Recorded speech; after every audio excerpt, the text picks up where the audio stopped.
மக்களே, இன்று நாம் திருக்குறள் 388ஆம் குறளை பார்க்கிறோம். இது திருக்குறளின் பொருட்பால் பகுதியில் உள்ள அரசியல் என்னும் இயலில் இடம்பெற்றுள்ள இறைமாட்சி அதிகாரத்தின் 8 குறள்.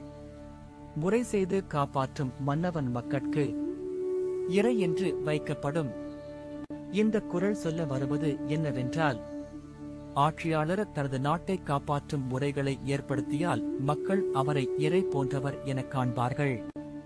அதாவது, நல்ல ஆட்சியின் அடிப்படை பாதுகாப்பு மற்றும் திட்டமிடல் எனும் மனப்பாங்கு.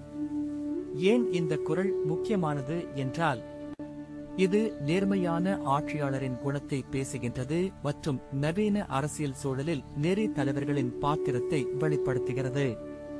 உதாரணமாக, ஒரு நகராட்சி தலைவர் நிறைய நடமாட்டங்களின் மூலம் பச்சை இடங்கள், சுகாதார முறை, பாதுகாப்பு வசதிகளை உருவாக்கி வந்தால் மக்கள் அவரை நம்பி பின்பற்றுவார்கள்.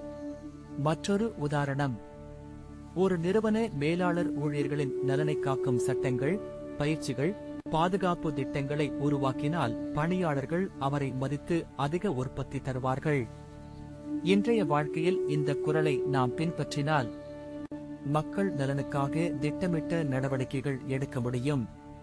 அதனால் சமூக நலன், பாதுகாப்பு, நம்பிக்கை ஆகியவை ஒருங்கிணைந்து வளர்ச்சியை கொண்டு வரும். சுருக்கமாக சொல்லப் போகிறேன். முறை செய்து காப்பாற்றும் ஆட்சியாளர் மக்களின் வருங்காலத்தை கவனித்து அவரின் நலனுக்காக செயல்பட்டால் அவர் இறை மாதிரியானவராக மாற்றப்படுவான். அதனால் நாம் வழிகாட்டிய விதிகளை பின்பற்ற வேண்டும். இதுதான் இந்த குறள் மிக அழகாக எடுத்துக் கூறுகிறது. முறை செய்து காப்பாற்றும் மன்னவன் மக்கட்கு இறை என்று வைக்கப்படும்.